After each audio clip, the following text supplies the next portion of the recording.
Start again. Okay, this is the final take. Okay, you can do it, Suad. You can do it. Yeah, gotta harvest the okra. Yeah, gotta harvest that okra. Yeah. Okay, here we go.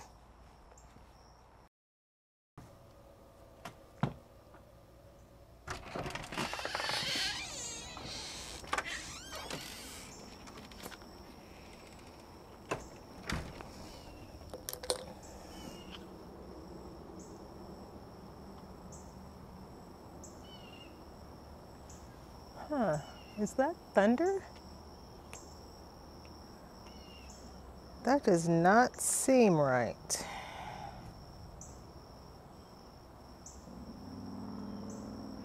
Wow. Okay. Rain in 45 minutes. Okay, I have got to get moving. Thank you, Jesus.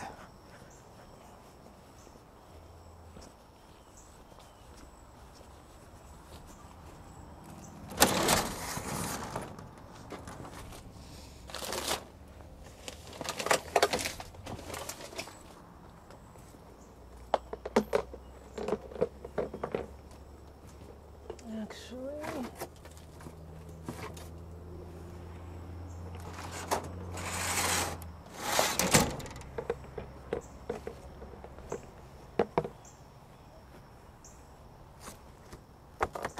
hi, little bee. Okay, so I'm gonna have to do this quick today. It's just been very busy with the wedding season, so I've been doing a lot of shooting and editing. So I haven't been able to really pay attention to the garden as much as I would like. I've just been able to just come out here in the mornings, do a quick watering, quick deep watering, just because it's been 3 digits the last few days. So today my plan was to water the garden deep again, as well as kind of prune back and cut off all the crispy leaves without damaging or shocking the tomato plants, as well as pulling out any unproductive plants. I need to reconfigure my drip line, my drip irrigation, from a 2 zone to an 8 zone because the 2 zone is not working. So in order to really do that efficiently, it'll be best to have the beds cleaned out as much as possible. So I hate doing this part of the gardening season, which is ripping out plants. The ones that I thought were dead are making a resurgence.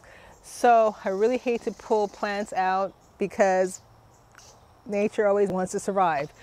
So, but I need to make room because I need to just cut my losses. The ones that even though are making a comeback, they are still struggling and they're preventing the ones around them that are doing well to really get nutrients and for them to thrive. So sometimes I just have to let it go, cut my losses, and sacrifice one plant for the good of the many. Since it's going to rain, I'm going to forego watering because it looks like it's going to be a very big, heavy rain in the name of Jesus. But I'm going to go ahead and just take some time right now before it does rain in the next 45 minutes to a half hour. I'm going to go ahead and just trim back as many plants as I can that are crispy that I want to keep, but definitely pull out some squash plants, especially the ones over there. I've got a yellow zucchini and a green zucchini over there, as well as whatever plant that is that's vining up, which obviously needs to go. That's going to be an easy choice to make. But I normally don't like to plant varieties or species together in a garden because I don't want to make it monocultural. I don't want them to draw pests that have all of a sudden a choice of a buffet. I usually like to spread it out a little bit amongst different plants, but I only had 3 pots there ready at the time those transplants needed to be made. I didn't have space anywhere else, so I just went ahead and stuck them together. And over there, every time I water those plants, all these squash bugs just come up and congregate to the top of the plant. Every single day, I get rid of probably about, I would say, 8 to 12 squash bugs into a jar. So it's hard to keep up with them, but that one especially needs to go. So I'm gonna go ahead and stop talking and take you along with me. I'm just gonna set you to the side and get rid of some of this crispy leaves off this tomato plant as well.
to go.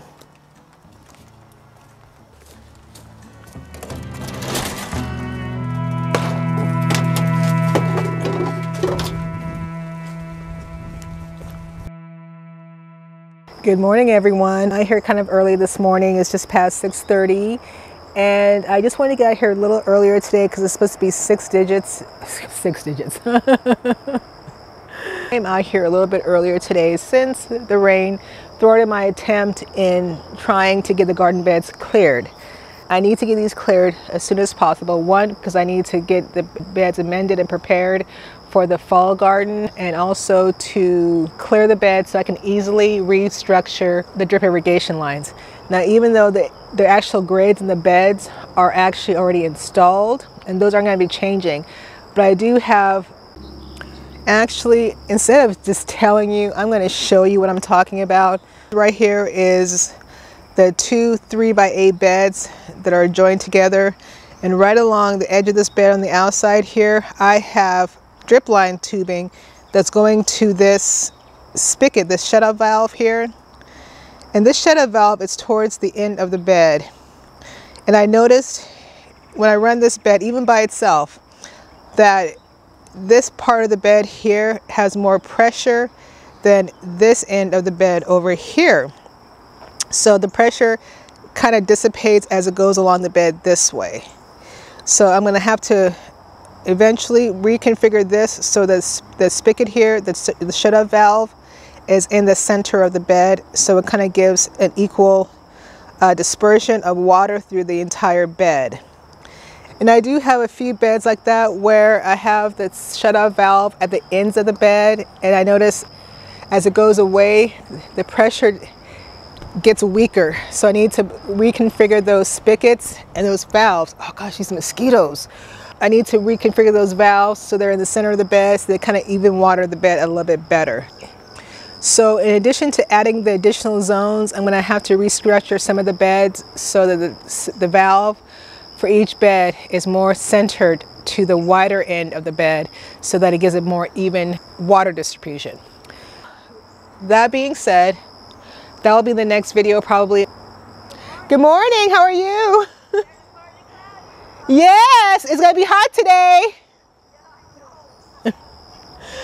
I have a young lady, actually an older lady, who does her walking every morning, and I see her when I'm out here this early in the morning, and she's just always a sweet lady. I love my neighborhood. But as I was saying, my priority today is to get the beds cleared out so that I can get it ready for the fall garden, as well as get ready for the bed reconfigurations for the drip lines. So I'm gonna go ahead and start that right now.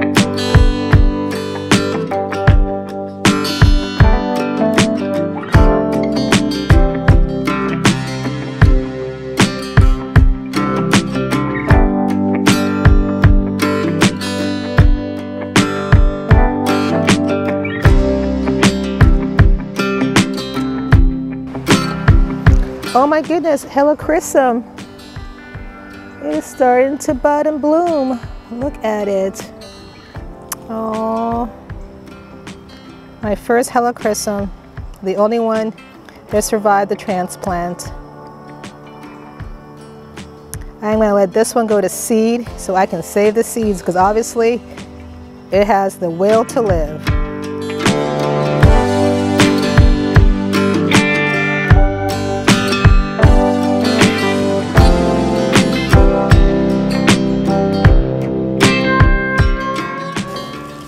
Now, I would normally not just pull up plants from the garden. I usually like to cut back and leave the roots in ground, but these are so shallow and so small.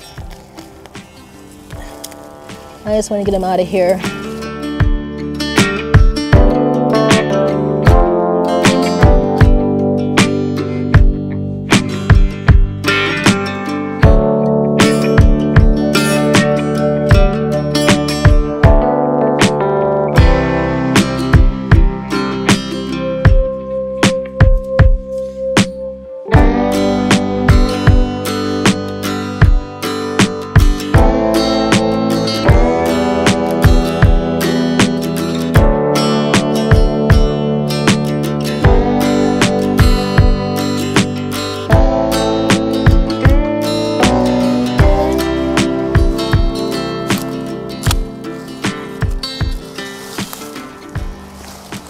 So this is radicchio that never headed, but did pretty well in this area. So actually used it as greens. And we use it for sandwiches, for stir fries, salads. It's a little bit bitter, which Pete and I don't mind. And I actually enjoy bitter food because I know bitter is good for the digestion. I like to make sure I get a lot of bitters in my diet.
Yeah, these are not doing very well. Time for you to go also. Anything I can salvage? Oh, there's a couple tomatoes on here. They aren't fully ripe, but these are actually good unripened. So, yeah, sorry, you're gonna have to go. You're gonna have to go.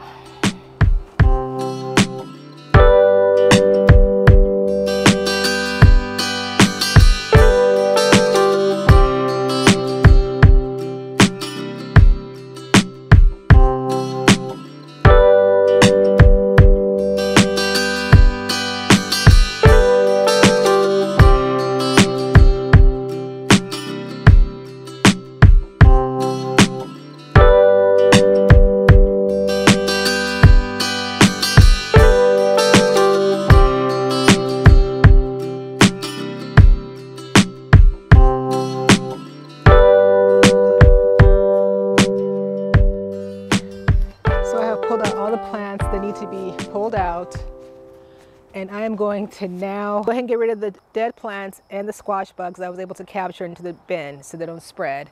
I'm going to go ahead and pull out what's left of the squash vines in the storm shelter bed and the corn stalks and get rid of those too, since I have a little more room in the trash bin. And then what we'll do probably this weekend is going to have Pete pull out the propane and the torch and go ahead and just torch the surface pretty well all around the storm shelter bed, just to make sure I kill any larvae, any potential baby squash bugs that could hibernate, as well as kill any diseased leaves that may have left a residue in the ground. And then I'm just gonna go inside and figure out what I need to do as far as a plan of attack to get this irrigation functioning, so I don't have to be out here watering the rest of the season, because it's still hot. But thank you so much for joining me. I appreciate you all for all your support. So the next time you see me, God willing, I will be reconfiguring the drip irrigation and getting that done. So thanks so much. Have a blessed day. I'll see you next time.